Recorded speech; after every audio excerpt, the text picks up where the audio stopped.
दोस्तों नमस्कार। मैं हूं शैलेंद्र सिंह और आप देख रहे हैं हमारा यूट्यूब चैनल शब्द शब्द शैलेंद्र सिंह। आज हमारे साथ हैं लखनऊ की रहने वाली नेहा त्रिपाठी, जो मुंबई पहुंच के सागरिका नेहा हो गई। ये उनका सफर कैसा रहा, इस पे हम बात करेंगे। तो सबसे पहले आपका बहुत बहुत स्वागत है। Thank you for having me here. जी, अब हम लोगों को ये बताइए कि लखनऊ में हम जिनको नेहा त्रिपाठी को जानते थे, वो कैसे सागरिका हो गई वहां पहुंचकर। ये तो बहुत मैं क्या बताऊं आपको। बहुत से लोग आज भी मुझे नेहा त्रिपाठी के नाम से जानते हैं, मैं बता दूं आपको। और सगारिका नेहा। हम्म मैंने मेरा ओरिजिनल नाम स्नेहा त्रिपाठी है। मैं एक ब्राह्मण हम्म परिवार से रिलेटेड हूँ। सगारिका हाँ नेहा कि मैं वहां पे अपना सरनेम नहीं लिखती हूँ। मैंने हम्म जब स्टार्ट की थी अपनी एक्टिंग जर्नी, और मैंने 2015 में डेब्यू किया था साउथ की फिल्म से। तो हाँ वहां पे मुझे लगा कि नेहा बहुत कॉमन नेम है ना, सबके हम्म नाम जब मैं सुनती हूँ कि अक्षय कुमार जी का भी दूसरा नाम था, बहुत सबके कुछ नया नाम रखना चाहिए। हम्म तो जैसे कि मैं माता जी को, भगवान को बहुत मानती हूँ, तो मैंने सोचा हम्म कि मैं क्यों नहीं माता जी के नाम पे कुछ रखती हूँ। मैंने बहुत गूगल किया, वहां पे मुझे हम्म सगारिका नाम मिला। तो हम्म मैंने कहा हम्म सगारिका बहुत यूनिक नेम है, सागरिका है, सगारिका नहीं है। तो मैंने हम्म कहा सगारिका रख लेती हूँ। तो बिना किसी हम्म सरनेम के मैंने सगारिका स्टार्ट किया। बट हम्म धीरे धीरे हम्म चलते चलते चलते कुछ लोगों को मेरा नाम नेहा पता था, तो सगारिका हम्म नेहा हो गया वो। तो अभी गूगल पे अच्छा। आता है सगारिका नेहा। तो जब मैंने हाँ। डेब्यू किया था तब मैंने अपना नाम चेंज किया था। तो हम्म हाँ, वहां से क्या मैं मत बदली थी। मत सगारिका मैं आपको बताऊं, सगारिका गॉडेस लक्ष्मी नाम है, माता लक्ष्मी का नाम सगारिका है। हाँ तो मैंने कहा इससे अच्छी बात नहीं हो सकती ना कि मैं सगारिका, हाँ माता लक्ष्मी का नाम है और मैं उनको हाँ, इतना मानती हूँ, तो क्यों नहीं, इससे अच्छी बात नहीं हो सकती, इसलिए मैं सगारिका नाम रख दिया। बहुत अच्छा। अच्छा, मैंने जहाँ तक आपको पढ़ा है कि आपकी फैमिली के लोग, आपके पेरेंट्स चाहते थे कि आप आईएएस बने, हम्म। और आपको मॉडलिंग और एक्टिंग पसंद थी। जी तो कैसे ये बिल्कुल। सफर बढ़ा आगे। तो ये सबसे टफ चीज थी एक्चुअली, क्योंकि आपको पता ही है कि हम जैसे छोटी जगह के, हम ऑब्वियसली लखनऊ इतना बड़ा नहीं है, मुंबई मेट्रो से जगह है ये। हाँ तो हाँ हमारे यहाँ पे लोग, मम्मी पापा यही चाहते हैं कि बेटा डॉक्टर बने, इंजीनियर बने, है ना, हम्म आईएएस हम्म ऑफिसर बने, यही सब हम्म चाहते हैं। हाँ, तो हुआ यही कि मेरे पापा चाहते थे मैं आईएएस बनूं और मम्मी चाहती थी मैं हम्म डॉक्टर बनूं। तो और हम्म मैं चाहती थी, मतलब बेसिकली मुझे ऐसा लगता था कि मैं कुछ भी करूंगी, बट डॉक्टर आईएएस आईएएस तो बिल्कुल नहीं बनने वाली हूँ। मतलब मैं डॉक्टर तो बन ही नहीं सकती कभी, और आईएएस हम्म में बहुत हम्म पढ़ाई करनी पड़ेगी और मुझे बिल्कुल पढ़ाई करना पसंद नहीं था। हम्म हम्म वैसे मैं एवरेज चाइल्ड थी अपने स्कूल में, बट स्टिल मतलब मुझे लगा आईएएस में बहुत पढ़ाई करनी है। हम्म यहाँ पे मुझे बनना था, जैसे फ्रिक्वेंटली मेरी लाइफ में चेंज हो, मैंने इंजीनियरिंग भी की है, आप ये बोलेंगे मैं हाफ इंजीनियर भी हम्म, हूँ। जो अच्छा। किसी को पता नहीं है। मैंने हाँ, बीटेक फ्रॉम बायोटेक किया है, यूपीटीयू का हम्म एग्जाम क्लियर किया है। हम्म इनफैक्ट मैं मेरिट लिस्ट में आई थी वहां पे। फिर मुझे हम्म गवर्नमेंट सेमी गवर्नमेंट कॉलेज मिला, तो मैंने पढ़ाई की, हम्म फिर मेरा मन नहीं लगा वहां पे, मुझे लगा नहीं यार मुझे ये नहीं करना है। एक वो हम्म होता है ना, आपके अंदर पैशन होता है, जिस चीज को आप करना चाहते हो ना, वो हम्म करने भी तो नहीं देती है ना कोई और चीज। तो हम्म बस वहां से मैंने सोचा मैं कुछ ना कुछ करती हूँ, और मुझे नहीं करना, बिल्कुल लखनऊ में नहीं रहना। हम्म मुझे करना है, मुझे बाहर जाना है। तो बस हम्म वहां से मैंने स्टार्ट किया। और हम्म बस फिर मैंने कहा मुझे तो एक्टिंग करनी है, हीरोइन बनना है। हाँ, हम्म। या फिर जी। मास कम्युनिकेशन की भी तो पढ़ाई की। हाँ, मतलब ये वहीं से रिलेटेड था, मैंने सोचा आप पूछेंगे तो मैं बताऊंगी। तो हुआ क्या, मैं बायोटेक करके मैं अब वापस आ गई, 2 साल मैंने किया। फिर पापा मम्मी ने बोला कि अब लखनऊ में एमिटी में हम्म एडमिशन करा देते हैं। और तो हम्म एडमिशन कर, मैं बोला लखनऊ तो बिल्कुल नहीं रहना है, मुझे बाहर पढ़ाई हम्म करनी है, मुझे बाहर जाना है। हम्म बिकॉज मुझे ये पता था कि लखनऊ में इतना स्कोप नहीं है एक्टिंग का, हम्म मॉडलिंग का, कुछ नहीं था वहां हम्म पे इतना ज्यादा। हम्म तो मुझे लगा मैं जब तक बाहर नहीं जाऊंगी तब तक कुछ भी नहीं होगा। और इनफैक्ट मेरे पापा मुंबई में ही रहते हैं, लेकिन पापा कभी नहीं लेकर गए हमको मुंबई। तो अच्छा। मैंने सोचा कि मैं मास कॉम दिल्ली से करती हूँ। मैंने हम्म कॉलेज सर्च किए, सब चीजें सर्च की। फिर फाइनली मम्मी पापा कोई भी अलाउ नहीं था कि दिल्ली मुझे भेजेंगे अकेले, बट हम्म हम्म जबरदस्ती जिद्दी पंथी करते करते, मतलब हम लोगों में हम्म तो ऐसी बोले जिद्दी पंथी करते करते पहुंच गई मैं। और मैंने मास कॉम स्टार्ट किया दिल्ली से, फिर वहीं पर रहते रहते मैंने मॉडलिंग स्टार्ट करी। अच्छा, तो पहला ऑफर क्या था मॉडलिंग का जिसके मैं साथ आपको आपने किया? बताऊं, पहला ऑफर मैंने ब्लेंडर स्प्राइट का फैशन शो किया था, जो मेरा सबसे अच्छा। पहला था। और वो ब्लेंडर हम्म स्प्राइट, ऑब्वियसली बात है, मैं टीवी इतना देखती थी, हम्म मुझे बहुत शौक था एक्टर्स को देखने का, मैं इंटरव्यूज इतना देखती थी, तो मुझे पता था इसमें मलिका अरोड़ा खान वॉक करती है, वो वाला शो हम्म है। तो ये बहुत बड़ा शो था मेरे लिए, और मुझे आज भी याद है कि उस शो में मुझे करीबन 11,000 रुपए का चेक मिला था। मेरे लिए बहुत बड़ी बात थी 11,000 रुपए। हम्म मतलब हम्म मम्मी पापा तो 1 रुपए भी नहीं देते थे उस समय। घर से टिफिन लेकर जाओ, बाहर क्या खाना है, ऑब्वियसली वैसे ही मम्मी हाँ, पापा हम्म सोचते हैं ना। हम्म तो मुझे हम्म 11,000 रुपए उस दिन मिले, और मुझे लगा कि मतलब ये तो बहुत अच्छी चीज है, हम्म अच्छे हम्म कपड़े हम्म पहनो, और क्या हम्म है, मतलब मुझे बहुत ज्यादा, हम्म मतलब वहां से लगा कि मैं अच्छे पैसे अर्न कर सकती हूँ। सो हम्म वहां पहला मेरा वो था शो। हम्म। और फिर फिल्म कब मिली पहली, और कैसे, क्या क्या फिल्में अब तक मिल चुकी हैं? तो जब जब मैंने ब्लेंडर स्प्राइट का शो किया, फिर मैं मास कॉम कर हम्म रही थी उस समय, फिर मुझे और ऑफर्स आए, फिर मैं मुंबई आ गई। मुंबई हम्म जैसे आई, थोड़े दिनों के लिए मुंबई आई थी मैं, मेरे चाचू वहां रहते थे, तो मैं उनके पास आई थी ऐसे देखने के लिए, क्योंकि हम्म चाचू उस समय बालाजी में काम करते थे।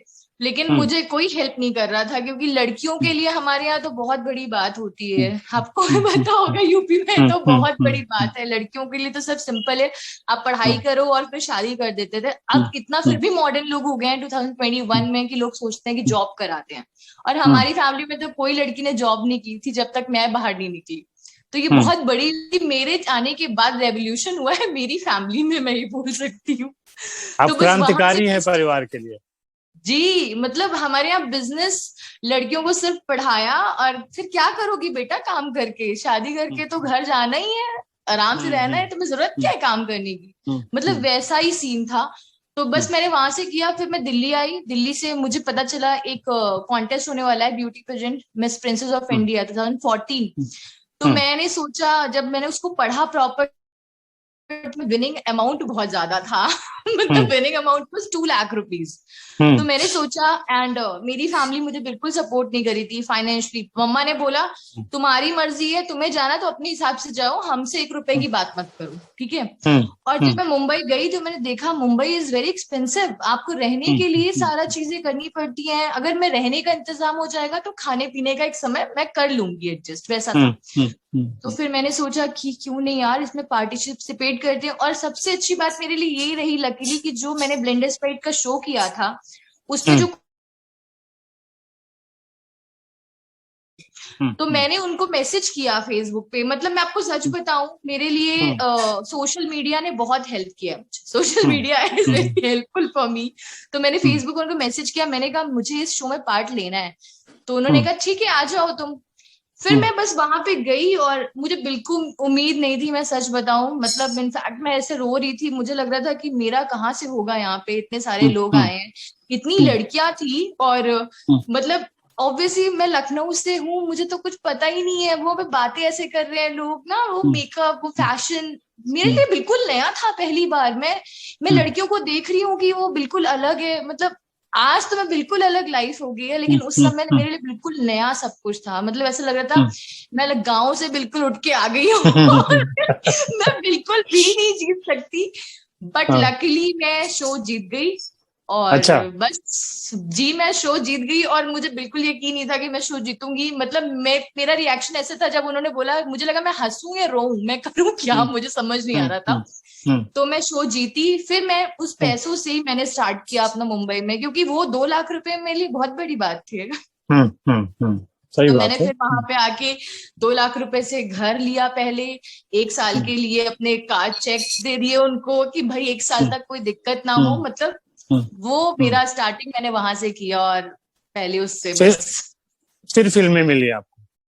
फिर मैं फिर वहां पे मैंने स्टार्ट किया। तो मैं आपको बताऊं, बहुत पर्सनल बात है, बट जो हम्म लोग एक्टिंग करना चाहते हैं, जो चाहते हैं, जो मुझसे बहुत मैसेज मुझे आते हैं रोज कि मैम हम्म कैसे, हमें भी काम चाहिए, ये चाहिए हम्म वो चाहिए, मैं सबको बताऊं कि बिल्कुल भी इजी नहीं है, बहुत ज्यादा हम्म टफ है। मुझे हम्म ऐसा लगता है लोग मेहनत तो करते हैं, पर किस्मत भी आपका साथ देनी चाहिए, वो बहुत हम्म जरूरी है। बहुत लोग हम्म मेहनत करते हैं, लेकिन उसमें से बहुत कम लोग होते हैं जिनको काम भी मिलता है। वरना आप जाते हो, आप इतना डिप्रेसिंग हो जाते हो, इतनी सारी चीजें होती हैं, इतने रिजेक्शंस होते हैं, तो आप पता नहीं, कुछ लोग ऐसे होते हैं जो स्ट्रांग होते हैं, जो झेल लेते हैं, कुछ लोग ऐसे होते हैं जो नहीं कर पाते। तो सब अलग अलग तरह के लोग, मैंने बहुत सारे लोग देखे हैं, पर मेरा हमेशा से ये मानना है, मैं उन सबको ये बोलना चाहती हूँ कि प्लीज अगर आप जा रहे हैं तो प्लीज फोकस करिएगा अपने करियर पे, क्योंकि अगर आप करियर पे फोकस करने की बजाय कहीं और फोकस करेंगे ना, तो आप मुंबई में सिर्फ घूमते रह जाएंगे और कुछ नहीं कर सकते।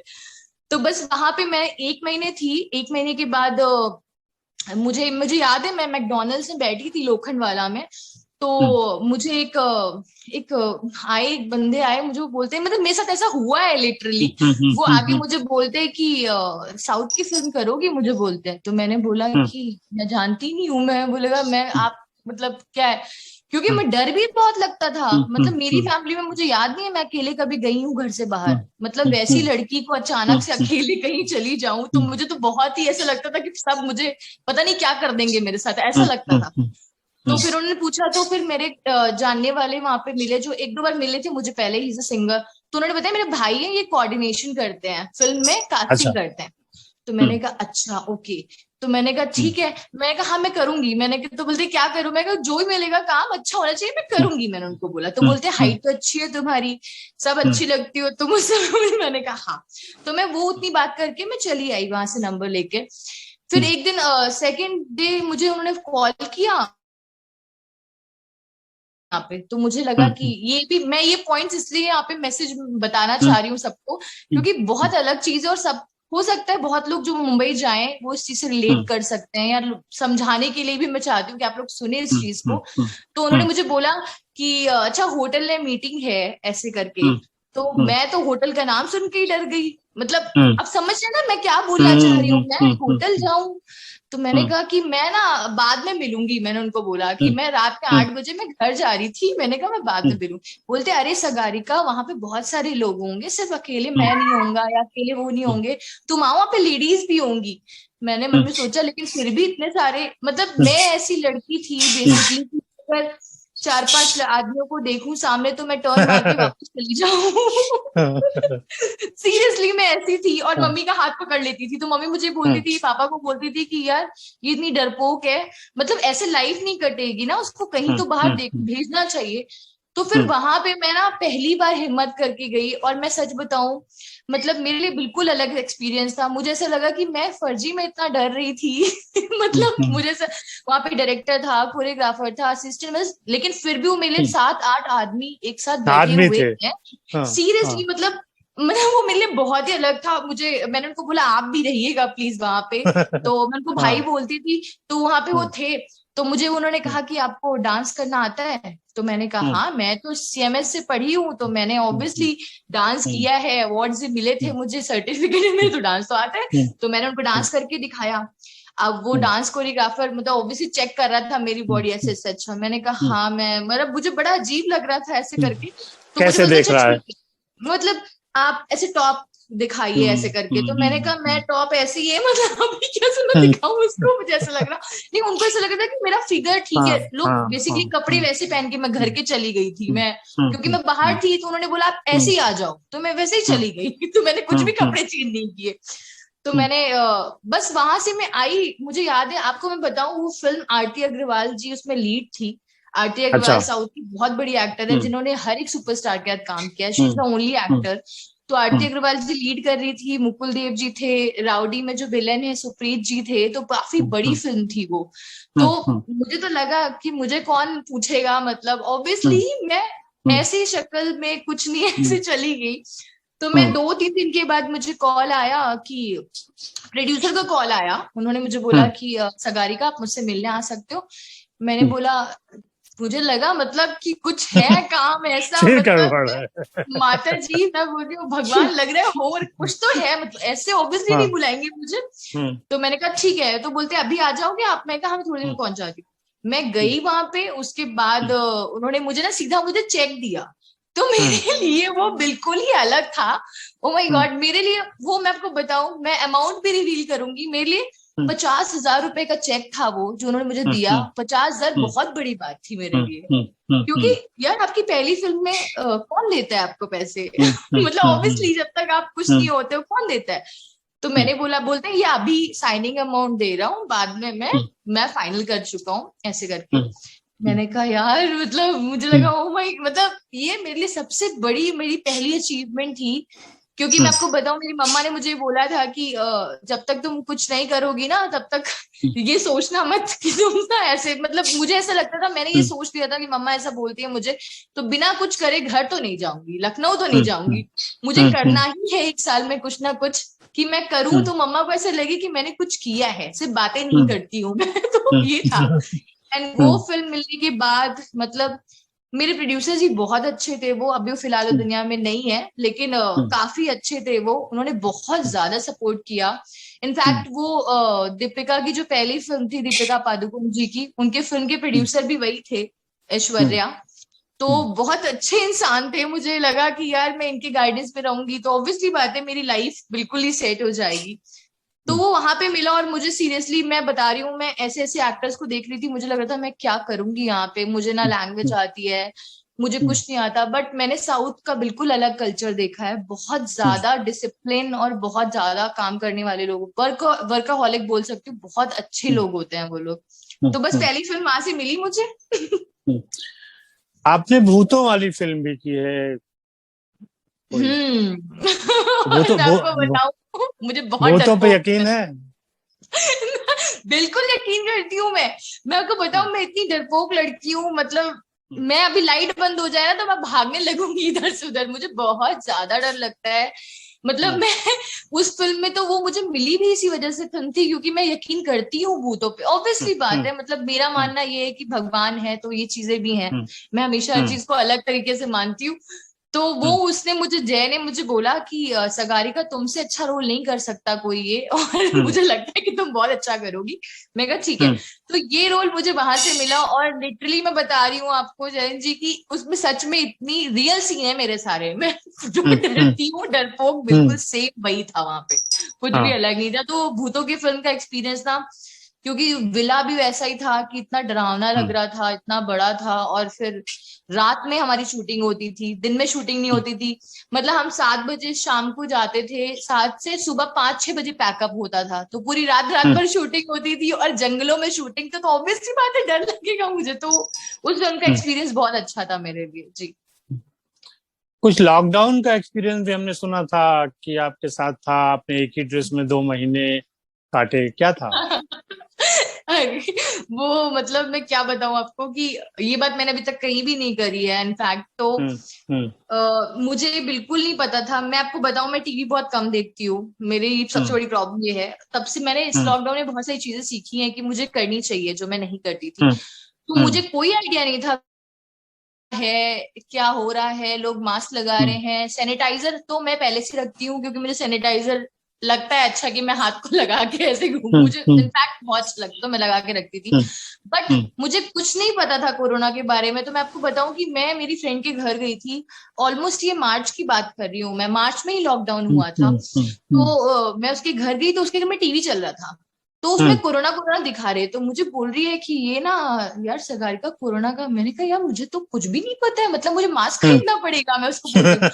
फिर ना, हाँ, तो मैं बाहर गई तो मैंने मास्क खरीदा, और मुझे याद है सैनिटाइजर उसके पास खत्म हो चुके थे, तो सैनिटाइजर हम्म भी नहीं थे, मतलब सिचुएशन ऑलरेडी खराब चल रही थी, और मुझे पता ही हम्म नहीं है इस बारे में। हम्म तो हम्म मैं घर गई, और मैं दूसरे मेडिकल से लेकर गई सैनिटाइजर बहुत सारे, मैंने कहा रख लेती हूँ और मास्क रख लेती हूँ। फिर मुझे याद है कि मुझे दिल्ली आना था, कुछ काम था। तो ऐसा हुआ कि मैं दिल्ली गई, और मैंने सोचा था 1-2 दिन में वापस आ जाऊंगी, इतने कपड़े लेकर जाने की कोई जरूरत ही नहीं है मुझे। तो हम्म वही घर के कपड़े और एक ड्रेस में लेकर चली गई, और हम्म मैं फिर हो गया लॉकडाउन। वहां और, लॉकडाउन और हो मैं गया। और मैं सच बताऊं आपको, मैंने सोचा था दिल्ली से शॉपिंग करूंगी, बैग भर के वापस लेकर जाऊंगी, और मैं हम्म फंस गई लॉकडाउन में। और मुझे याद है मैं 3 महीने, ऑलमोस्ट 2.5-3 महीने में दिल्ली रही, और हम्म ऐसा लगता था मैं कपड़े क्या पहनूं, मतलब लाइफ ऐसी हो गई थी ना। हम्म पहली बार हम सबने, पूरी दुनिया ने एक्सपीरियंस हम्म किया था ये। हम्म और मैं ऐसी लड़की हूँ, मैं आपको बताऊं कि मैं एक दिन भी घर पे नहीं रह सकती हूँ, मुझे ऐसा लगता है कि मुझे बाहर जाना है, तो ऐसे एनजाइटी इश्यूज भी हो रहे हैं, मुझे लगता है नहीं मैं रह सकती हूँ घर में। हम्म उस समय पूरे दिन घर में, ऊपर ऊपर से कपड़े भी नहीं मिल रहे। मैं कपड़ों हम्म की बहुत शौकीन हूँ, मुझे ऐसा हम्म लगता है कपड़े होने हम्म चाहिए। तो मेरे पास से 2 जोड़ी कपड़े। मुझे याद है कि मैं जून में ऑलमोस्ट घर गई हूँ अपने वापस, मार्च अप्रैल मई जून, हाँ जून में वापस घर गई हूँ। जून में मेरा बर्थडे था क्योंकि, तो कैसे करके उस समय रोडवेज खुल चुकी थी। मैं फ्लाइट से, मैं कोरोना से बहुत ज्यादा डरती हूँ, मैं सच बता रही हूँ आपको, मुझे बहुत डर लगता है। मैं ना घर से बाहर निकलती हूँ और मैं कहीं नहीं जाती हूँ। मुझे ऐसा लगता है कि पता नहीं कब क्या होगा किसी को भी, क्योंकि वो पता नहीं चल रहा है ना, बिल्कुल भी नहीं पता चल रहा। फ्लाइट में भी ऐसा हो रहा है कि पैसेंजर्स आ रहे हैं, बाद में पता चल रहा है फ्लाइट वालों को कोई पैसेंजर था जिसे कोरोना था। तो ऐसे तो चीजें हो रही हैं, तो ऑब्वियसली बात है मैं स्केयर्ड थी। बट हाँ, मैं इस चीज के लिए ये बोलूंगी कि दिल्ली से लखनऊ की फ्लाइट बहुत कम है, मतलब 45 मिनट्स की फ्लाइट है। तो मैंने कहा ये मैं कर सकती हूँ, तो मैं जून में वापस चली गई। पर वो लॉकडाउन का एक्सपीरियंस ना बहुत बुरा था, मतलब ना कपड़े ना, बिल्कुल नया, ऐसे फंस गई, सब कुछ नई सिचुएशन, घर की भी याद आ रही थी। मतलब बहुत ही सिचुएशन ऐसी हो गई थी। और मेरे भाई मुंबई में फंस गए थे, तो मतलब हम सब लोग, मतलब मम्मी पापा तो इतना परेशान हो गए कि दोनों भाई मुंबई में फ्लैट में थे और यहाँ पे मैं इधर फंस गई थी। मतलब मैं आपको सच बताऊं, लिटरली मैंने लास्ट ईयर अपना फ्लैट खाली किया है मुंबई में। मेरा पूरा घर वैसे ही पड़ा हुआ था, मतलब मतलब क्या सिचुएशन हो गई थी, मतलब बहुत ही हालत खराब हो गई थी, मैं सच बता रही हूँ। आपको ड्रेसेस बहुत पसंद है, कौन सी फेवरेट ड्रेस है? वैसे तो मुझे लगता है लड़कियां सूट्स और साड़ी में ज्यादा अच्छी लगती हैं हमेशा। तो मुझे ऐसा लगता है। और दूसरी चीज, मेरा ये मानना है कि आपको ड्रेसेस हमेशा से देख, मतलब जहां पे आप जा रहे हो उस जगह के हिसाब से पहननी चाहिए, मेरा हमेशा से मानना है। क्योंकि जब मैं लखनऊ जाती हूँ तो लखनऊ में लखनऊ के हिसाब से ड्रेस पहनती हूँ। बिल्कुल भी ऐसा नहीं लगता है कि मैं मुंबई में रहती हूँ तो मैं ऐसे कपड़े पहनूं। बिकॉज मुझे ऐसा लगता है ये आपकी सभ्यता होती है, कहीं ना कहीं आपकी चीजें दिखाती हैं, तो ऑब्वियसली आपको वैसे ही पहनना पड़ता है। और जब मैं नानी नाना के घर जाती हूँ तो मुझे लगता है सिर्फ सूट ही पहनना चाहिए वहां पे, तो ऑब्वियसली बात है क्योंकि बड़े बुजुर्ग होते हैं तो उनके सामने आप अपने को अच्छा नहीं लगता। तो वैसे तो मुझे सूट बहुत पसंद है, बट हाँ हमारे एक्टिंग लाइन में तो बहुत कम हमें सूट वूट पहनने को मिलते हैं। तो वैसे वेस्टर्न ड्रेस भी पसंद है, बस जीन्स टी शर्ट्स ये सब कैजुअल, जिसमें आप कंफर्टेबल हो, फैशन मतलब कंफर्टेबल हो ना। तो वो चीज है बस। छुट्टियां मनाने का शौक है, कौन हो सकता है आपका मनपसंद साथी जिसके साथ आप छुट्टियां मनाना चाहते हैं? ये मुझे बताना पड़ेगा कौन हो सकता है मनपसंद साथी मेरा। वैसे तो छुट्टियां मनाना तो मुझे बहुत पसंद है। और फिलहाल आपने छुट्टियों की बात की है, मैं सच बताऊं मुझे बाहर जाने का बहुत ज्यादा मन है इस समय। मैं इतना बोर हो चुकी हूँ घर में बैठे बैठे, मुझे ऐसा लग रहा है। इनफैक्ट मेरा बर्थडे आने वाला है तो मुझे लग रहा था मैं बाहर जाऊं। फिर मुझे ऐसा लग रहा था कि अभी तो जस्ट खुला है, कहीं ऐसा ना हो कोई इशू हो जाए, तो ये भी चीजें हो रही हैं, तो मुझे ये भी बहुत डर लग रहा है जैसे मैं कहीं जा नहीं रही हूँ, मैं घर पे ही हूँ। पर मेरी फैमिली, मुझे ऐसा लगता है मेरा भाई, मेरे बाद वाला जो मेरा भाई है, उसके साथ मैं बहुत चिल आउट हूँ, मतलब उसके साथ मैं हर तरह की बात कर लेती हूँ। तो वो मेरा दोस्त जैसा ही है, तो उसके साथ मैं उसको बोल भी रही थी इनफैक्ट ये बात की, ये खत्म हो जाएगा ना तो बस हम तुम चलेंगे घूमेंगे जाके, किसी को पता भी नहीं हाँ। चलता, लोगों को लगता है कि बॉयफ्रेंड गर्लफ्रेंड है, किसी को क्या पता चलेगा। और आप सेफ भी होती, तो वो चीज, हाँ। जी वो चीज लगती है मुझे कि मैं फिलहाल तो मैं यही सोच रही हूँ कि मैं लखनऊ जल्दी से जाऊं और मैं फिर फैमिली के साथ एक आउटिंग पे जाऊं, मुझे बहुत मन कर रहा है घूमने जाने का कहीं। अच्छा, अब जब फिल्मी आर्टिस्ट के बारे में एक बात होती है, लोग कहते हैं कि हीरोइनें बड़ा नखरा करती हैं, बड़े नखरे उठाती हैं, गॉसिप बहुत सारा छपता रहता है, क्या है, जी सच में ऐसा है क्या? मैं नहीं करती हूँ फिलहाल तो। मैं अच्छा। आपको एक बात, हाँ मतलब होता है, बिल्कुल होता है ऑब्वियसली। देखिए मैं इसको ऐसे रिलेट करती हूँ कि लोग जिस जिस चीज के लिए मेहनत करते हैं वहां पहुंच जाते हैं, तो थोड़ा बहुत तो रुतबा आ ही जाता है, मतलब हम रुतबा बोलेंगे उसको, नखरे नहीं बोलूंगी मैं। तो वो जाता है ऑब्वियसली, आपने जिस चीज के लिए इतनी मेहनत करी है, जब उस मुकाम पे पहुंचे हो तो आपको भी अच्छा लगता है कि आपको कोई ऐसे ट्रीट करता है, मैम सर ये वो जब हर चीज आपके लिए बिल्कुल अलग होती है, तो वो बिल्कुल ही अलग लगता है और आपको आप इंजॉय करते हो बेसिकली, वो आपकी सक्सेस वाली चीज होती है कि आपको एक सक्सेस मिली है तो आपको बहुत अच्छा लग रहा है। और इनफैक्ट मैं आपको ये बात भी बताऊं कि आप वो जो चीज होती है ना उस समय, उसी को देख के आपको लगता है कि अब मुझे बहुत काम करना है क्योंकि मुझे जो ट्रीटमेंट मिल रहा है और जो चीजें हो रही है ना, मुझे यही चाहिए। किसको अच्छा नहीं लगता बताइए कि अच्छे से आपको कोई ट्रीट, सबको अच्छा लगता है। लेकिन वो चीज आपको तब मिलती है जब आपकी फिल्म चलती है या आपका नेचर अच्छा होता है। अगर नखरे की जो बात है और एक रुतबे में, दोनों में डिफरेंस है। नखरे जो करते हैं, आई गेस मुझे ऐसा लगता है, वो कहते हैं ना, ज्यादा शोहरत भी हर एक संभाल नहीं सकता, तो ज्यादा रुतबा वो चीज नहीं होनी चाहिए, नखरे नहीं होने चाहिए। बेसिकली ऐसा होता है, आप सही बोल रहे हैं कि बहुत सारे एक्टर हैं जो करते हैं ऐसा। फिलहाल मैं नहीं करती हूँ। और ये इंडस्ट्री में हमारे यहाँ सबसे पहले यही पूछा जाता है, मैं आपको बताऊं कि एक्टर में ज्यादा नखरे तो नहीं है, मतलब ऐसे टैंट्रम तो नहीं दिखाएगी ऐसा। तो मेरे जो मैनेजर थे वो मुझे ही बोलते थे, नहीं नहीं सगारिका जी तो बिल्कुल नखरे वाली नहीं है, वो सबसे अच्छे से बात करती है। और मैं ऐसी ही हूँ सबके साथ, आज भी ऐसी हूँ मैं। इनफैक्ट मैं घर भी जाती हूँ, आप मानेंगे मेरी, आपको पता है लखनऊ में तो सब पड़ोसी एक दूसरे से ऐसा होता है, तो मैं आज भी घर जाती हूँ और सब मुझे यही बोलते हैं, मतलब मम्मी को बोलते हैं। मम्मी मुझे भी बोल रही थी 2-3 दिन पहले फिर से कि गांव में मिले और पड़ोस में कोई आया, बोले नेहा तो वैसी ही है, अभी भी हमको देख के नमस्ते करती है और वैसी ही है, बिल्कुल कोई घमंड नहीं आया उसके अंदर। ऐसा घमंड किस चीज का होना, मतलब देखिए आज मेरे पास है, कल किसी और के पास होता है, ये तो लाइफ है, ये तो चल रही है, इसके लिए मैंने मेहनत करी है। लेकिन जो इंसान आपके साथ अच्छा है उसके साथ तो आप अच्छे से रहोगे ना। अब बिल्कुल कोई बिल्कुल मेरे से बड़ा है कोई, मैंने हमेशा एक चीज सीखी है कि अपने से बड़ों को हमेशा रिस्पेक्ट करनी चाहिए। अब अगर हाँ वो मेरे साथ गलत कर रहा है या बोल रहा है, मैं अवॉइड कर सकती हूँ, लेकिन ज्यादा कर रहा है फिर आप जवाब दोगे, क्योंकि आप महात्मा गांधी भी तो नहीं हो ना, आपको कुछ ना कुछ तो करना ही पड़ेगा। तो मैं मेरे साथ बिल्कुल ये नहीं है कि नखरे एंड टैंट्रम। तो जून में कब है बर्थडे आपका? जी जून में कब बर्थडे है आपका? जून में बस कल परसों बर्थडे है मेरा कल या परसों? 24 को, कल मतलब एक दिन बचा है, 24 को बर्थडे है मेरा। चलिए आपको बहुत बहुत शुभकामनाएं, अग्रिम बधाई आपको। Thank you so much. आप ऐसे ही अपने जीवन में सफलता हासिल करते जाएं और हम लोग एक के बाद एक ऐसे ही सक्सेस स्टोरी पर बात करते रहें। जी तो साथियों, ये थी सगारिका जी के साथ हमारी आज की बातचीत। आपको कैसी लगी जरूर बताइएगा। और 24 जून को उनका बर्थडे है, आप सभी लोग उनका बर्थडे विश करिए, जिससे वो और सक्सेस हासिल करते जाएं।